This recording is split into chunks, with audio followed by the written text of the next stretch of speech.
Di lantai 40, sebuah gedung pencakar langit. Arman menatap kota dari balik kaca.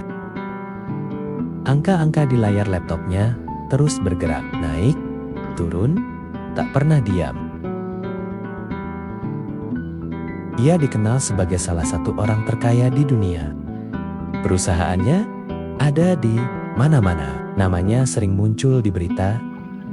Namun anehnya, setiap sore pukul 5, Arman selalu meninggalkan gedung itu lebih awal. Mobil hitam membawanya ke pinggiran kota, bukan ke villa mewah, tapi ke sebidang tanah luas. Di sana, Arman mengganti jasnya dengan baju sederhana, memegang cangkul, menyiram tanaman, dan memberi makan ayam peliharaannya yang berlarian bebas. Suatu hari, seorang anak muda bertanya padanya, "Pak Arman, kenapa orang sekaya Anda masih repot bertanam dan beternak?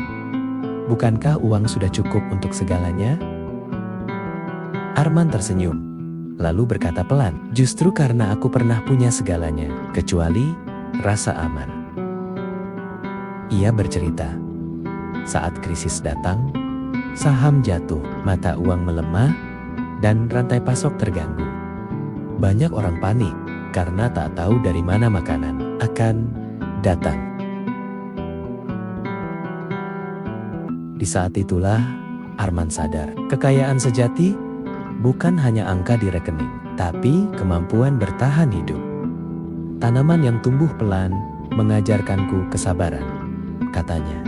Hewan ternak mengajarkanku tanggung jawab. Dan tanah ini mengingatkanku bahwa semua kekayaan besar selalu berawal dari sesuatu yang sederhana. Bagi Arman, bertanam dan beternak bukan soal kembali ke masa lalu, tapi menyiapkan masa depan.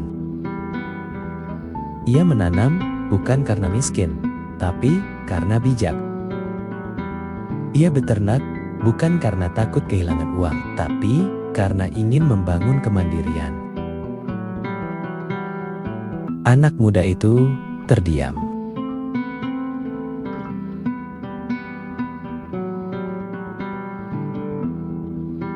Arman menatap ladangnya yang hijau, lalu menutup dengan satu kalimat. Orang miskin bekerja untuk bertahan hari ini. Orang kaya sejati menanam untuk 10-20 tahun ke depan. Dan di sanalah rahasianya. Saat banyak orang sibuk mengejar uang, orang-orang terkaya dunia justru kembali ke sumber kehidupan, tanah, pangan, dan kesabaran. Pesan cerita ini sederhana. Jika ingin masa depan yang kuat, jangan hanya kejar hasil cepat. Mulailah menanam hari ini ilmu, kebiasaan baik, dan aset nyata. Karena yang tumbuh pelan seringkali paling bertahan lama.